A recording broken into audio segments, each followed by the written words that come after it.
So video பார்க்குற எல்லாருக்கும் வணக்கம். இது உங்கள் ரஸ்லிங் கிங் தமிழ். நான் உங்கள் ரகுமான். ஸோ இன்றைக்கி நம்ம சேனலில் Randy Orton Gunther face to face என்ன பேசினாங்க அப்படிங்கிறத தமிழில் பார்க்கலாம். அதுக்கு முன்னாடி சேனலுக்கு ஃபஸ்ட் டைம் வந்திருக்கீங்களா, மறக்காமல் சப்ஸ்கிரைப் பண்ணி பெல் ஐக்கானை கிளிக் பண்ணி வச்சுக்கோங்க. தினமும் ஒரு ரஸ்லிங் செய்யலை தமிழில் தெரிஞ்சுக்கோங்க.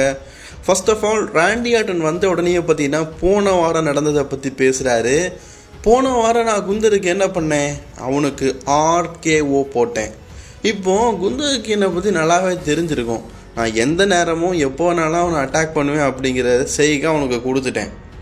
அது மட்டும் இல்லாமல் அவன் என் ஃபேமிலியை பற்றி பேசினாம்ல, நான் செம்ம கடுப்பில் இருந்தேன். எனக்கான வாய்ப்பு எப்போ கிடைக்கும்னு சொல்லிட்டு யோசிச்சுட்டு இருந்தேன். அப்போ தான் ட்ரூ மார்க்கிங்டர் வந்தான். கரெக்டாக அந்த வாய்ப்பை பார்த்து நான் அவனுக்கு ஒரு RKO போட்டேன். இப்போது RKOனா என்ன, வலினா என்ன, கண்டிப்பாக குந்தருக்கு தெரிஞ்சிருக்கும். நான் ரொம்ப நாள் ஆச்சு இந்த மண்டே நைட்டாக வந்து. ஆமாம், மண்டே நைட்டால் ஷோ ஆரம்பிச்ச உடனே நான் மைக்கை பிடிச்சி பேசி ரொம்ப நாள் ஆச்சுல்ல. ஆமாப்பா, டைம் எங்கே கிடைக்குது, என்னை ஸ்மாக்டவுனில் தூக்கி போட்டிங்க. சரி பரவாயில்ல. இந்த பேஸ்டரின் பெல்லு முடிஞ்சதுக்கப்புறமா நான் வந்து ராளை இதே மாதிரி ஷோ ஆரம்பிக்கிறது முன்னாடியே வருவேன். ஏன்னா அந்த நேரத்தில் தான் குந்தர்கிட்ட இருக்கிற சாம்பியன்ஷிப்பை நான் பிடிங்கிருப்போம்ல. என்கிட்ட தானே சாம்பியன் இருக்கும். ஒரு நியூ சாம்பியனாக செலிப்ரேட் பண்ணதுக்காக 15 டைம் சாம்பியனாக அவங்க முன்னாடி வந்து நிற்பேன். அப்போ எல்லோரும் செலிப்ரேட் பண்ணலாம் அப்படிங்கிற மாதிரி ராண்டி ஆர்டன் பேசிகிட்டு இருக்காரு. இது எல்லாத்தையும் கேட்டு குண்டருக்கு கடுப்பு வருமா இல்லையா, அங்கேருந்தே வராரு. என்ன ராண்டி, ரொம்ப சந்தோஷமாக இருக்க போல இருக்குது.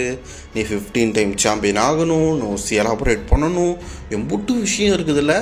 பட் ஆனால் நீ போன வாரம் பண்ணது சரிதானா? நீ போன வாரம் உண்மையிலேயே நேரமே நடந்துக்கிட்டியா? இல்லை, நீ நடந்ததுக்கிட்டு எதுவுமே வந்து சரியில்லை. நான் வந்து உன் ஃபேமிலியை பற்றி தப்பாக பேசினேன்னு சொன்னேன். ஐம் சாரி, நான் ஒன்றை பற்றி தான் தப்பாக பேசியிருக்கணும். நீ இந்த 14 டைம் வேர்ல்ட் சாம்பியனும் இந்த மாதிரி சீட் பண்ணி தான் வின் பண்ணியா? நான் உன் நேராக நிற்கிறேன், என்னை அடிக்கணும்னா நேராக அடிச்சுக்கலாம். நான் அசந்த கேப்பில் அடிக்கிறேன். இதுதான் ஒரு பதுங்கி தாக்குதலா? ராண்டி, நான் வந்துட்டு ஒரு முக்கியமான விஷயத்த சொல்கிறேன்.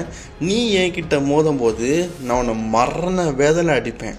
நான் இது வரைக்கும் இது யார்ட்டுமே சொன்னதில்லை, உன்கிட்ட சொல்கிறேன். நான் ரத்தத்தை வர வைப்பேன்.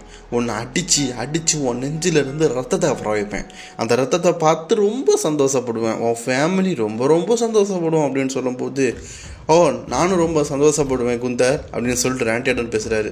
நீ ஷூ ரொம்ப ஹைட்டாக போட்டிருப்பேன்னு கேள்விப்பட்டேன். அந்த ஷூவோட பூட் வந்து ரொம்ப பெருசு இல்லை. அந்த பூட்டாலே நான் அடிப்பேன், அதாவது ஷூவாலே அடிப்பேன். அதாங்க செருப்பால் அடிப்பேன்டா அப்படிங்கிற மாதிரி பார்த்தீங்கன்னா ராண்டி ஆர்டன் சிம்பாலிட்டிக்காக சொல்ல குந்தருக்கு செம்ம கடுப்பாயிட்டு, எவனடா பூட்டால் அடிப்பேன், நான் ஒன்று அடிக்கிறேன்னான்னு சொல்லிட்டு தயாராக நிற்காரு. அப்போ லோட் கேசர் வந்து பின்னாடி கூட வந்து ராண்டி ஆர்டன் அட்டாக் பண்ணி குந்தர் பார்த்தீங்கன்னா அட்டாக் பண்ணியிருக்காரு.